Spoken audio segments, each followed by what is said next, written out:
Alhamdulillah, alhamdulillah, salatu wassalamu ala rasulillah, ala alihi wa sahbihi wa man wala. Qala Allah Ta'ala fil Qur'anil Karim, ya ayyuhalladzina amanu taqullaha haqqa tuqatih wa la tamutunna illa wa antum muslimun. Allahumma salli wa sallim wa barik ala nabiyyina Muhammadin wa ala alihi wa sahbihi wa man tabi'ahum bi ihsan ila yaumiddin, amma ba'du. Baik Bapak Ibu sekalian, wabil khusus Bapak Haji Mahfud Santoso MM, Insya Allah baru kenal seminggu yang lalu, langsung dinego melalui mantan ketua DKM, masanya mantan Pak X, pengurus Adipa, untuk bisa hadir di sini berbagi ilmu, diskusi bareng. Kalau kita punya pesantren, beliau punya rumah sakit. Jadi bagaimana kita nanti bisa juga sharing untuk kegiatan-kegiatan keumatan ya. Bapak Ibu sekalian, bukan Allah Subhanahu wa taala, bersyukur marilah kita panjatkan ke Allah Subhanahu wa taala. Pada pagi hari ini kita ditetapkan Allah insya Allah dalam kebaikan, dalam kita menuntut ilmu.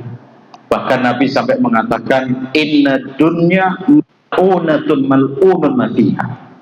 Sesungguhnya dunia ini terlaknat, dan apa saja yang ada di dalamnya itu terlaknat semua.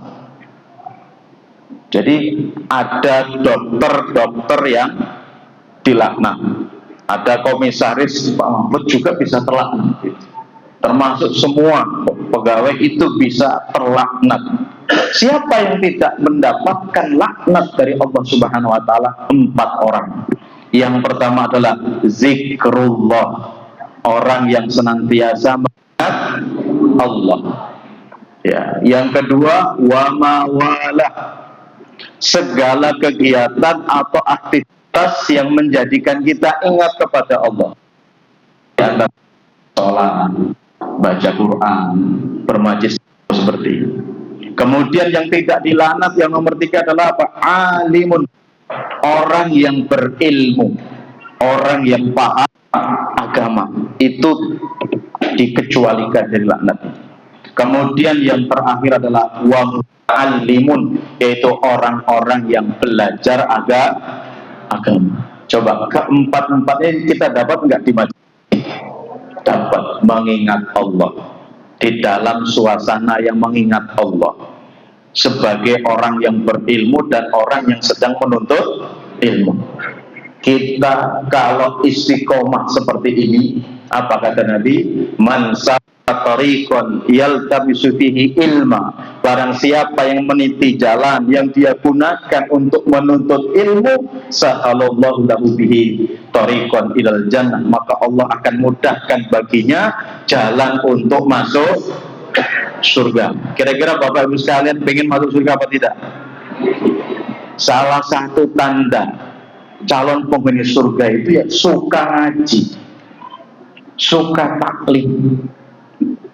Karena dengan kita taklim, kita akan menjadi orang yang berilmu. Orang yang berilmu itu memiliki sifat apa? Sifat khasyah, memiliki rasa takut yang tinggi kepada Allah Subhanahu wa taala. Innama yakhshallaha min ibadihil ulama. Hanya orang-orang berilmulah yang memiliki rasa takut kepada Allah Subhanahu wa taala. Maka ini luar biasa program ya, kegiatan yang ada di Masjid Mustasfa. Apa arti al-mustasfa? Itu bahasa Arab. Mustasfa itu artinya rumah sakit, berarti masjid rumah sakit. Ini namanya masjid identitas ya, karena di sini memang rumah sakit. Dan mudah-mudahan ya langkah kaki Bapak Ibu sekalian pada kesempatan pagi menjelang siang ini akan menjadi hujan nanti di hadapan Allah Subhanahu wa taala, dan bisa menjadi pemberat timbangan kebaikan kita di sisinya. Amin amin ya rabbal alamin. Salam dan salawat tetap tercurah pada kita Nabi Muhammad sallallahu alaihi wasallam, beserta keluarganya, para sahabatnya, dan orang Islam biasa istiqomah di atas jalan sampai hari akhir nanti. Tema kita ini banyak Pak, karena ada pesan-pesan sponsor. Dari yang pertama kita akan berbicara tentang sakit, menyikapi sakit atau musibah yang menimpa kita. Bapak Bapak Ibu sekalian, ini terkhusus kepada keluarga pasien yang mungkin lagi diuji oleh Allah Subhanahu wa taala, keluarganya sakit. Ya. Kita sebagai orang beriman ketika mendapatkan musibah wajib bersabar. Jadi tingkatan manusia merespon takdir Allah itu ada 4. Yang pertama, hukumnya diharam, namanya as-suhtu, berkeluh. Bapak Ibu sekalian, tidak boleh berkeluh kesah dengan musibah yang menimpa. Karena apa? Nabi sendiri mengatakan, idza aradallahu bi'ati khairan, jika Allah menghendaki kebaikan dari seseorang, yusibu minhu, Allah akan timpakan musibah kepada dirinya. Jadi salah satu bentuk cinta Allah kepada kita itu ada ujian, ada musibah. Tujuan musibah itu diantaranya apa? Meninggikan derajat kita nanti di sisi Allah dengan kesabaran kita itu. Jadi nggak boleh kita berkeluh kesah. Bapak Ibu sekalian, kalau mau dibuka dalam lembaran kehidupan kita itu, kita sering berkeluh kesah karena apa? Satu, karena apa? Ini panggilannya Bu apa Mbak? Mbak dan Bu ya. Silahkan. Kira-kira kalau berkeluh kesah biasanya karena apa? Capek. Selain capek apa? Nah, capek Ustaz. Nabi bersabda, man amsakalan, siapa saja yang bekerja dari pagi sampai sore, kemudian sorenya dia lelah betul untuk mencari nafkah, bisa karena memenuhi kebutuhan orang tuanya, memenuhi kebutuhan keluarganya, fa asbaha maghfuran lahu, maka dosa-dosanya akan diampuni oleh Allah Subhanahu wa taala di sore hari itu. Coba. Jadi lelahnya pegawai-pegawai yang ada ini semuanya akan bernilai pahala selama dikerjakan dengan ikhlas. Itu ya. Apalagi kalau kesah dengan musibah itu, apa saja selain tadi capek. Ustaz, saya ini termasuk orang yang diuji. Setiap kali istri saya hamil itu pasti keguguran. Pasti keguguran. Begitu ya. Ternyata di balik itu semua ada hikmah yang Allah berikan. Nabi sampai mengatakan, inna siqata la yajuru ummah. Sesungguhnya bayi yang keguguran itu akan menarik ibunya dengan tali pusarnya, dibawa masuk ke dalam surga. Jadi yang pernah hamil keguguran, coba angkat tangan. Ada? Nah, insya Allah itu sudah menunggu kita nanti di akhirat, anak-anak kita itu. Dan nanti akan menarik ibunya, dalam riwayat yang lain akan menarik bapaknya, dibawa masuk ke dalam surga. Ada lagi yang berkeluh kesah, Ustaz saya miskin. Ada yang merasa miskin di sini, angkat tangan. Wah, berarti kaya semua ini pegawai kita yang berarti. Masya Allah, kaya hati Ustaz. Ya, insya Allah kaya semua yang di sini. Jadi karena miskin, Bapak Ibu sekalian perlu diketahui, sesungguhnya penghuni terbanyak di surga itu orang kaya atau orang miskin? Ngomong miskinnya kok susah banget. Orang miskin, Pak. Nabi bersabda, kuntu ala babil jannah, saya berdiri di sisi pintu surga, fara'aitu aksara man dakhalaha al-masakin, dan ternyata saya lihat kebanyakan penghuni surga itu orang-orang miskin. Loh, kenapa kok bisa orang miskin? Nah, karena banyak puasa. Karena begini, ini sebagaimana penjelasan para sahabat. Jadi kami ketika diuji dengan kemiskinan, kebanyakan kami bisa lulus ujian itu. Tapi di saat kami diuji dengan kekayaan, dengan banyaknya harta, kebanyakan kami tidak lulus. Orang miskin di kampung itu nggak banyak macam-macam, Bapak Ibu sekalian, sehingga nanti masuk surganya bisa lebih dulu, gitu ya. Tapi orang-orang kaya kebanyakan diuji dengan harta dan kekayaannya itu nggak lulus, banyak macam-macamnya, banyak neko-nekonya. Yang sering main perempuan tuh orang kaya atau orang miskin? Ya kalau orang miskin macam-macam ya bunuh diri itu namanya. Maka kadang-kala ketika Allah berikan rezeki yang cukup untuk kebutuhan pokok itu sudah. Itu sebenarnya sudah cukup. Ya. Karena kalau kita diberikan harta yang lebih banyak itu, kalau nggak beriman itu juga berat gitu ternyata. Maka ketika kita diberikan, ditakdirkan Allah nggak kaya-kaya amat, disyukuri karena mungkin itu yang terbaik untuk kita. Mas-masnya ini coba, kalau di rekeningnya antum ada 100 miliar, bisakah anteng antum di sini? Nggak bisa. Pikirannya udah, mungkin bininya aja mau 4 gitu kan. Terus apa lagi mas? Mau keliling dunia mas? Iya. Jadi dengan kemiskinan ternyata apa? Ada hikmahnya. Ustaz, saya sering sakit terus, ini apa? Apa ada hikmahnya? Apa ada keutamaannya? Nabi mengatakan, ma yusibul muslima min nasobin wala wasobin, tidaklah yang menimpa seorang muslim baik kesusahan. Susah nggak mbak ngurusi orang sakit itu? Capek apa tidak? Kelelahan, bahkan kadang tidur di atas apa? Meja ya. Karena harus kadang malam ya nunggu di situ. Ya. Kemudian rasa sakit, kesedihan, mungkin ditinggal meninggal suaminya atau ditinggal meninggal orang tuanya, hatta syauka yushakuha, sampai duri yang menusuk kulit kita itu, illa ghafarallahu bihi khotoyahu, melainkan Allah akan menghapuskan dosa kita. Jadi pegawai-pegawai yang ada di sini, kalau bisa pasien itu dimotivasi, Pak sabar, insya Allah sakit ini sebagai penggugur dosa-dosa. Yang punya orang tua sakit itu justru harus bersyukur kepada Allah. Karena bisa jadi orang tuanya ini dosanya masih banyak. Allah punya cara.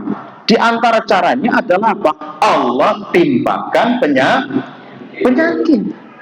Karena Nabi sendiri mengatakan kepada kita, idza aradallahu bi 'abdi khairan ajjala lahul uqubah. Jika Allah menghendaki kebaikan dari hambanya, maka Allah akan segerakan hukuman untuknya di dunia. Jadi disegerakan musibahnya itu di dunia. Dalam bentuk apa? Sakit. Supaya apa? Dosa-dosanya berguguran atau berkurang. Nah sekarang pertanyaannya, mau minta disegerakan di dunia atau cairnya nanti di akhirat? Cairnya di akhirat untuk siksa. Nah, pengennya sih Ustadz kecil dimanja, muda foya-foya, tua kaya raya, mati masuk surga. Apa ada surga yang begini? Nggak ada. Justru nanti Bapak Ibu sekalian, ketika seseorang dihisab itu ada 2 golongan.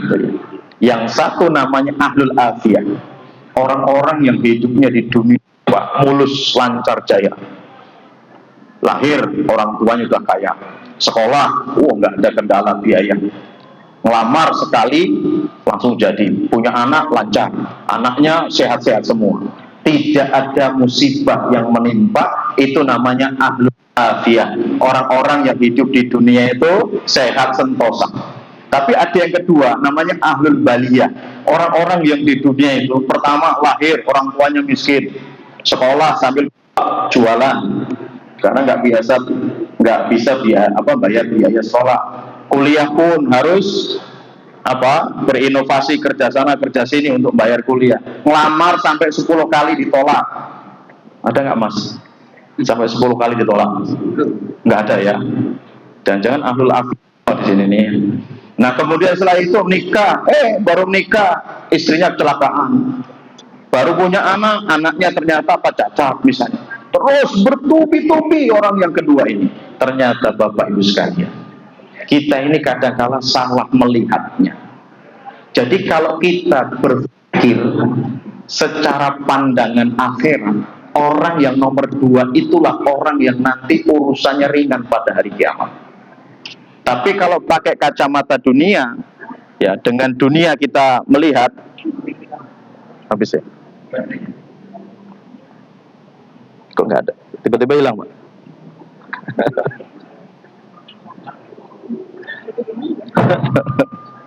Ya. Ya. Tapi jika kita lihat dengan kacamata dirinya, oh ya, habis baterainya aja mungkin ya. Tes satu, tes. Ditukar aja Pak sini kalau.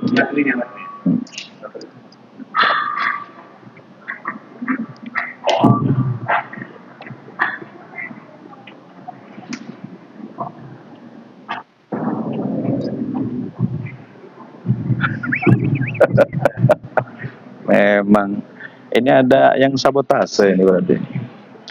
Baik, jika kita lihat dari kacamata dunia, orang yang sakit itu rugi. Yang dapat istri jelek rugi nggak Mas? Rugi. Yang dapat suami miskin rugi nggak Pak? Rugi kalau dari kacamata dunia. Tapi kalau dari kacamata akhirat sebaliknya, orang-orang yang di dunianya sering mendapatkan musibah, sering mendapatkan ujian, justru hisabnya cuma sebentar. Tapi orang yang ahlul afiyah tadi, yang semuanya jalannya mulus kayak tol itu ya, lancar semuanya, justru dia menjadi orang-orang yang nanti hisabnya itu lebih lama daripada orang yang mendapatkan musibah di dunia. Pertanyaannya adalah, mau milih yang mana? Mau di dunianya sakit-sakit musibah terus, atau nanti di akhiratnya? Itu tinggal dipilih saja. Kayaknya ada yang nggak setuju. Itu kan apa? Namanya kendala teknis. Aduh. Aduh.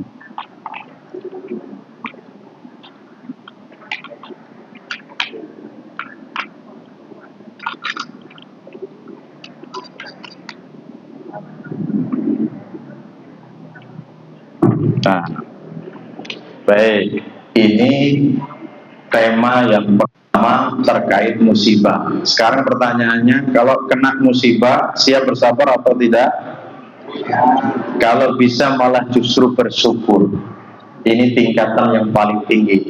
Pertama, berkeluh kesah, haram. Yang kedua yang diwajibkan itu bersabar. Lebih tinggi lagi namanya ridho. Ridho terhadap ketetapan Allah. Dan yang paling tinggi sikap kita menghadapi takdir adalah asyukur, bersyukur justru kepada Allah. Jadi kalau kena musibah itu pesan Nabi tetap mengucapkan alhamdulillah ala kulli halin, segala puji milik Allah atas semua kondisi yang menimpa. Ini ada dalilnya Bapak Ibu sekalian. Jadi Allah itu ketika melihat seseorang terlalu cinta kepada anaknya, itu biasanya anaknya diapain? Diwafatkan sama Allah. Allah perintahkan kepada malaikat, cabut anak hambaku yang disayangi. Cabut nyawanya. Setelah dicabut, Allah bertanya lagi kepada para malaikat, apakah kamu sudah mencabut nyawa anak hambaku yang dia sayangi itu? Ya Rabb. Kemudian mada qala abdi, apa yang diucapkan hambaku di saat anaknya itu engkau wafatkan? Kemudian malaikat memberikan laporan, hamidaka wasda'a, hambamu justru mengucap kalimat apa? Alhamdulillah. Tapi jangan di depan pasien ya Mbak ya. Ibu sakitnya apa? Alhamdulillah. Jangan. Karena mereka nggak paham ilmunya. Kalau dia paham ilmunya, memang harusnya ucapannya alhamdulillah wastarja'a, dan mengucapkan kalimat istirja, inna lillahi wa inna ilaihi raji'un. Sesungguhnya kita ini milik Allah dan semuanya akan berpulang kepada Allah Subhanahu wa ta'ala. Nah, setelah itu ketika Allah mendengar ternyata hambanya ini anaknya meninggal malah mengucapkan alhamdulillah inna lillahi wa inna ilaihi raji'un, kata Allah kepada malaikat, ubnu lahu baitan fil jannah wasamuhu bi baitil hamdi, bangunkan untuk hambaku ini yang dia tulus melepas anaknya itu, bangunkan istana untuknya di surga dan berilah nama istana tersebut dengan istana. Coba siapa yang anaknya sudah mendahului, angkat tangan. di bawah usia balik. Insya Allah ya Bu, anak tersebut hari ini sedang diasuh oleh Nabi Ibrahim dan istrinya, dan nanti akan diserahkan kepada kita ketika hari kiamat sudah tiba, dan anak itu sudah menunggu kita untuk masuk ke dalam surga. Maka yang ditinggal duluan oleh anaknya, bersabarlah dan ikhlaskan itu semuanya. Insya Allah akan mendapatkan keutamaan yang luar biasa. Ini yang pertama, kita berbicara musibah. Yang kedua, karena di sini ini banyak pegawai-pegawai yang ngurusi orang sakit. Tadi kita sudah sepilkan sedikit. Kalau kita capek, lelah mencari nafkah, apakah ada keutamaan tadi? Barang siapa di sore harinya dia capek untuk cari nafkah, maka Allah akan menghapuskan dosa-dosanya. Capek Mas, kerja Mas seharian? Capek Ustaz, pasti capek. Dosa, maka niatkan benar-benar itu untuk mencari nafkah, melakukan tugas tanggung jawab kita sebagai kepala keluarga, kan begitu. Satu. Yang kedua, kalau mas-mas dan mbak-mbak ini bisa bersabar ngurusi orang sakit, apa kata Nabi? Wa ma u'tiya ahadun ata'a awsa'u wa khairu minas sabri. Tidak ada pemberian yang baik, yang lebih luas dari melainkan diberikan kepada hamba-hamba yang bisa bersabar. Apalagi begini, sering kan kadang-kadang ya, ini maklum lah, kadang-kadang karyawan itu kan hitung-hitungan. Saya bekerja sudah sekian tahun, dalam satu harinya sekian jam, kok saya gajinya cuma segini, kan sering ya. Ada, kita dengar lah obrolan-obrolan itu di perusahaan-perusahaan kan sering begitu. Jadi Bapak Ibu sekalian, kalau kerja apalagi di rumah sakit, kalau di pesantren sudah biasa kita, ustadz-ustadzah itu kita motivasi untuk ikhlas gitu ya. Pun kalau bisa di rumah sakit juga harusnya sama semangatnya. Itu apa? Menolong orang, membantu orang. Bagaimana kita menjadi wasilah baginya untuk sembuh.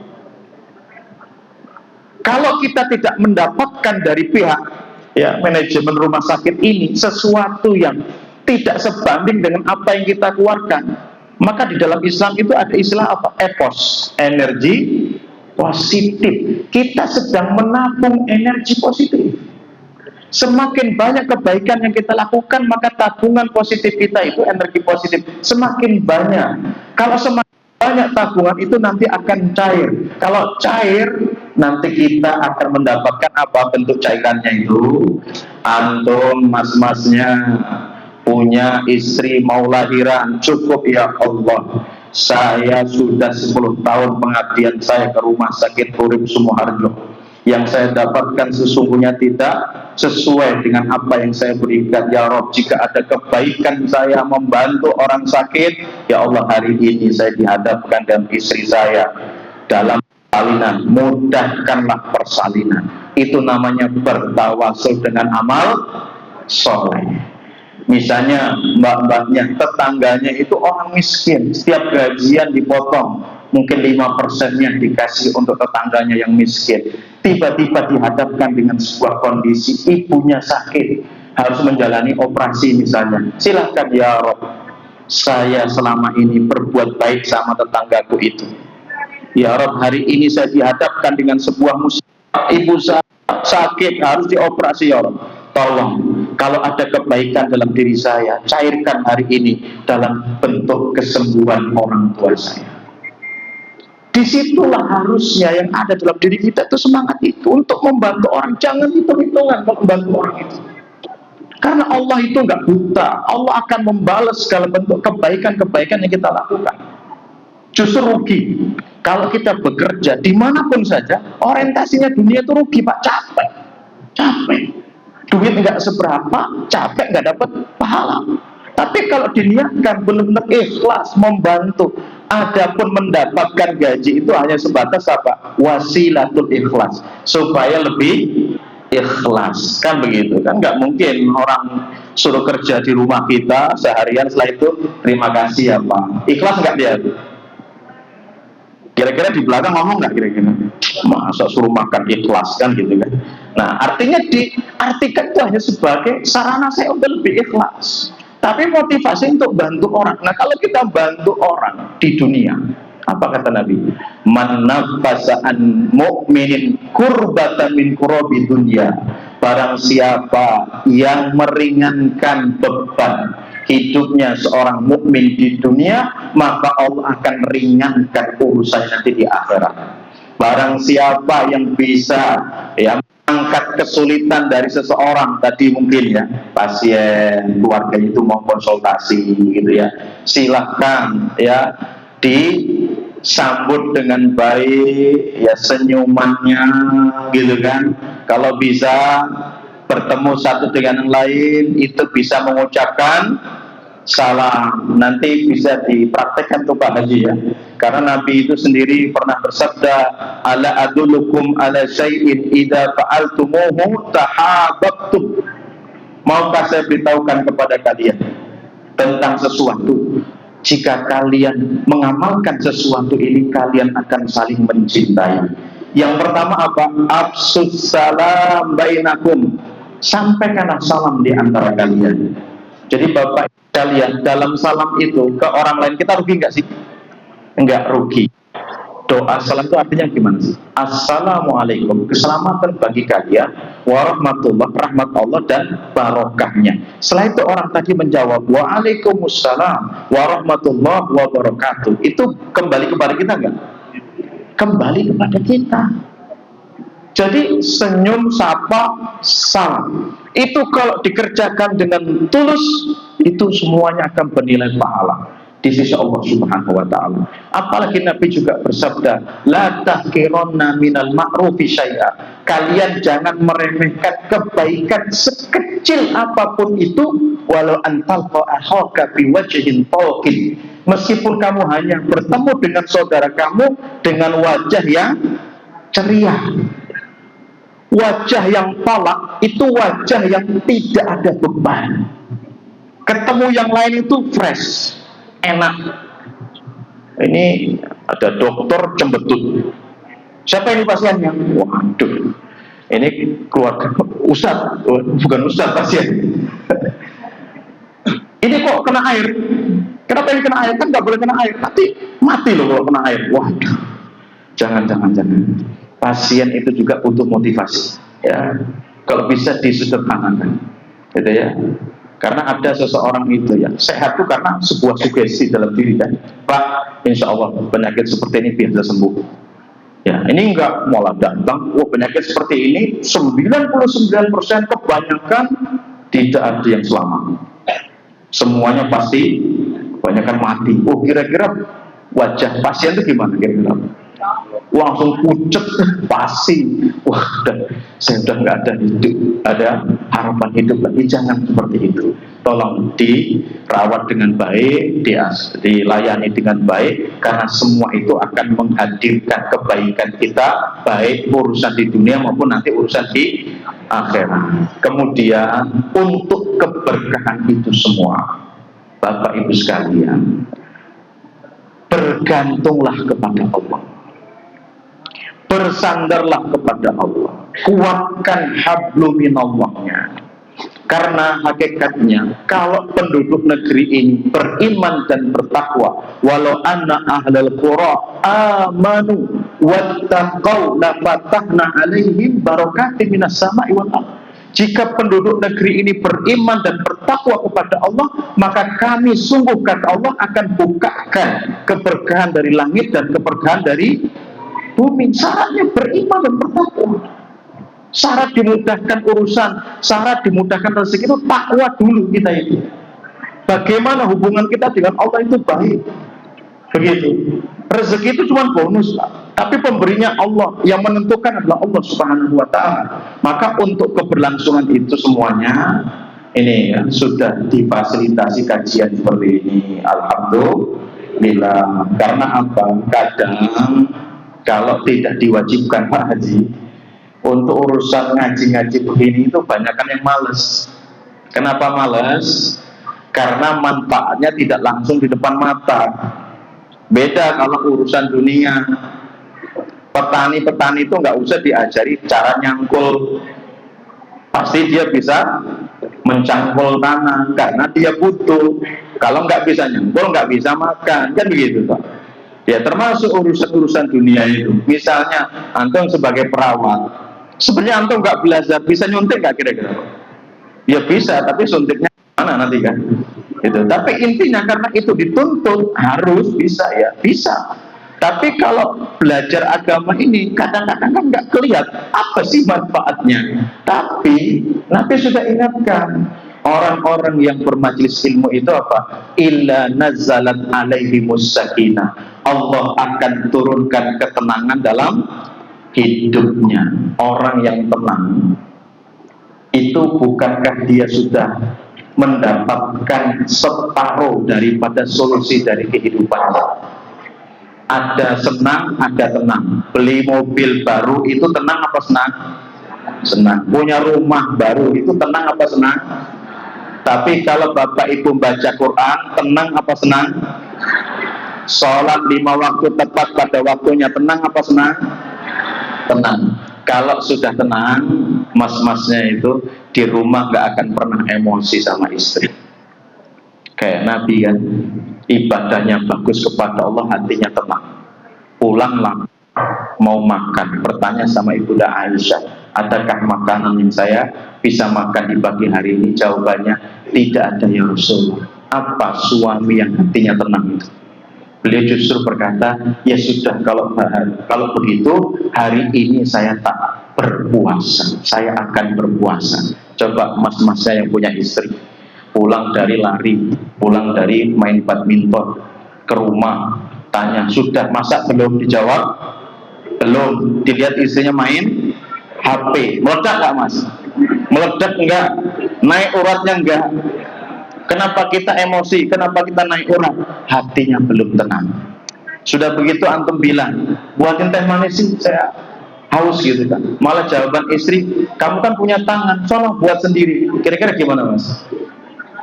Langsung keluar kata-kata pamungkas. Ya sudah, kalau kamu nggak mau buatkan teh manis, saya cari teh manis lagi kan gitu. Puncaknya kan begitu, emosi. Kenapa mudah emosi? Hatinya nggak tenang. Dengan ngaji tenang, dengan ibadah tenang, begitu. Nah kemudian Nabi pernah pulang kemalaman, rumah sudah dikunci, Ibunda Aisyah sudah tertidur. Nah pas malam hari Ibunda Aisyah bangun kan, mencari-cari karena malam itu jatahnya di rumah beliau. Setelah dibuka pintunya, ternyata Nabi tertidur depan pintu. Dibangunkan, Nabi cuma senyum-senyum saja. Nah, mas-mas pulang kemalaman, nelpon ke istri berapa kali? Ngetuk pintunya, pintu depan saja, pintu belakang, atau malah gentengnya dilempar. Nah, kenapa kita mudah emosi? Karena hati nggak tenang. Hati nggak tenang. Apa yang menyebabkan hati itu tidak tenang? Dosa. Dosa membuat diri kita nggak tenang. Kata Nabi, al-ismu mahaka bin nafsika wa karita ayat balalinas. Perbuatan dosa itu adalah perbuatan yang mengusik hati, perbuatan yang tidak menenteramkan, itu ya dosa. Itu ya, kita berbohong nanti pasti gelisah bawaannya. Dan yang tidak kalah penting, Nabi menjelaskan kepada kita, idza matal insan in qata amaluhu illa min salasil. Jika manusia itu meninggal dunia, maka seluruh amalannya terputus kecuali 3. Pertama apa? Shadaqatin jariyah, sedekah jariyah. Bapak Ibu sekalian, dari apa yang didapat harus ada yang disedekahkan. Karena sedekah itu akan menjadikan naungan kita nanti pada hari kiamat pertama.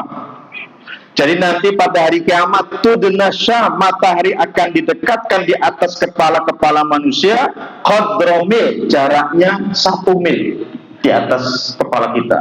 1 mil itu kurang lebih berapa kilometer? 1,6 kilometer. Pada hari ini jarak bumi dengan matahari berapa? 150 juta kilometer.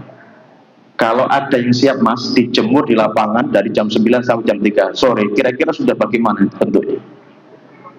Kering kan, keriting itu nanti kan. Itu jarak matahari ke bumi 150 juta kilometer. Loh, nanti di atas kepala kita. Dan ternyata yang akan menaungi di antaranya adalah rajulun tasaddaqa bisadaqatin, seseorang yang bersedekah fa'akhfaha, kemudian dia sembunyikan sedekahnya itu, dia rahasiakan sedekahnya itu sampai tangan kirinya tidak tahu apa yang disedekahkan oleh tangan kanan. Jadi kalau ada yang menawarkan sedekah, jangan sedekah terus, jangan. Orang itu sedang menyelamatkan kita supaya kita mendapatkan naungan. Yang kedua, sedekah itu akan memadamkan siksa kubur. Inna shadaqah, sesungguhnya sedekah, la tutfi'u ala ahliha, itu akan memadamkan siksa kubur kepada orang-orang yang rajin bersedekah. Ya, jadi kita tidak tahu, jangan-jangan kita mendapatkan siksa kubur, ternyata pemutus daripada siksa kubur itu apa? Sedekah. Maka sedekah jariyah. Kemudian yang ketiga, sedekah sir tutfi'u ghadabar rabb, sedekah yang kita lakukan secara sembunyi-sembunyi itu, tidak terang-terangan itu bisa memadamkan api kemurkaan Allah Subhanahu wa taala. Dan ternyata juga dengan sedekah Pak, itu banyak sekali permasalahan yang nanti akan ditolong oleh Allah Subhanahu wa taala. Jadi yang pertama, shadaqatin jariyah, sedekah jariyah yang pahalanya mengalir meskipun kita sudah meninggal dunia. Yang kedua, ilmin yuntafa'u bihi, ilmu yang bermanfaat. Kalau punya ilmu, jangan bakhil, jangan pelit, berbagilah kepada yang lain. Kalau itu diamalkan, maka kita akan mendapatkan pahala dari ilmu yang kita ajarkan itu. Kemudian yang ketiga adalah waladin sholihin yad'u lahu, anak soleh yang mendoakan orang tuanya. Punya bapak ibu semua di sini? Oke, jangan sampai yang punya bapak ibu nggak berbakti, karena Nabi itu mendoakan keburukan. Rohima'an furujlin, sungguh celaka seseorang yang masih mendapati kedua orang tuanya hidup, atau salah satu dari keduanya masih hidup, satunya sudah meninggal. Falam yadkhulul jannah, orang tuanya itu tidak menjadi asbab baginya masuk ke dalam surga. Jadi yang punya orang tua, bersyukurlah masih bisa dapat pahala berbakti. Kalau sakit diurusi dengan baik, jangan hitung-hitungan. Ini kan sering saya jadi konsultan untuk waris kan. Ustaz, orang tua ini tinggal sama saya ngurusi, saya begini. Nanti kalau pembagian waris, boleh nggak warisnya lebih banyak? Jawabannya nggak boleh. Kita melayani orang tua itu bakti. Coba saya tanya, wajib nggak membayar hutang orang tua? Ini kalau jawab wajib, ada konsekuensinya. Wajib nggak membayar hutang orang tua? Ada konsekuensi yang ngomong wajib dulu ya. Fatwa ulama mengatakan membayar hutang orang tua itu tidak wajib. Karena kalau wajib itu sebuah beban yang luar biasa. Karena apa? Ada orang-orang tua yang sukanya ngutang, begitu ya. Terus bagaimana mendudukkannya? Di atas wajib itu ada namanya bakti. Ya, jadi kita membayar hutang orang tua itu sebagai bentuk bakti kita kepada mereka yang keutamaannya itu luar biasa, lebih daripada kata wajib itu sendiri. Jadi kalau sayang sama orang tua, ya hutang orang tua tolong dibayar, dilunasi, supaya urusannya mudah nanti di alam kuburnya. Nah sekarang Bapak Ibu sekalian, pengen masuk surga semuanya? Pintu surga ada berapa? Jangan banyak. Pintu surga itu ada berapa? Ada 8. Di antaranya ada pintu sedekah, di antaranya ada pintu berbakti kepada orang tua, di antaranya ada pintu sholat, ada pintu orang yang zakat, ada pintu kita menyambung tali silaturahmi. Silahkan, semua itu bisa dikerjakan supaya kita bisa masuk surga semuanya. Untuk mbak-mbaknya, ini yang sudah berkeluarga lebih banyak apa lebih sedikit ya? Lebih banyak. Nabi dan idza shallatil mar'a khamsaha, kalau wanita sholat 5 waktu. Sudah sholat 5 waktu semua? Wa shamat syahraha, puasa di bulan suci Ramadan sudah? Wa hassana farjaha, menjaga kemaluannya, bisa? Jangan selingkuh. Yang keempat, wa ata'at ba'laha, dan taat kepada suaminya. Sudah taat sama suami? Udah. Kalau keempat-empat ini sudah ditunaikan dengan baik, apa kata Nabi? Qila udkhulil jannah min ayyi abwabil jannah syi'ti. Masuklah kamu ke dalam surga dari pintu mana saja yang kamu kehendaki. Gimana? Mantap? 8 pintu surga terbuka untuk ibu-ibu sekalian. Masya Allah. Pertama, sholat 5 waktu, puasa Ramadan, menjaga kehormatan diri. Dapat apa? Kepada yang berat nomor berapa? Yang taat nomor berapa, Mas? Ini validasinya di sebelah kanan saya. Ibu-ibu istri antum tuh yang berat dari 4 itu yang nomor berapa? 4. Benar, Pak? Kerjaan ibu-ibu tuh, tugas itu cuma taat sama suami. Masalah nyuci itu tugas suami, ngurus anak tugas suami, masak tugas suami. Ibu-ibu cuma satu, taat kepada suami. Maksudnya kalau suami bilang cuci itu pakaian, ya harus dicuci. Oh, baik itu mas sama aja Ustaz. Bener loh mas itu ya. Makanya jangan marah-marah ketika istri begini-begini. Itu tugas kita. Tapi antum punya kuasa untuk nyuruh. Nah, kalau udah disuruh harus dikerjakan. Demikian, mudah-mudahan bermanfaat. Pas jam 11 waktu saya kembalikan kepada pembaca untuk memandu. Jawab ini Pak. Ada kopi nih Mbak Ridho. Siap. Insyaallah. Terima kasih kepada Bapak Ustaz Faiz Ibrahim penyampaiannya. Untuk acara selanjutnya adalah tanya jawab, dan yang akan memandu jalannya acara tanya jawab ini kami mohon kesediaannya Ibu Berdonis. Dipersilakan. Masya Allah. Saya mundur aja ya, biar ini. Biar enak.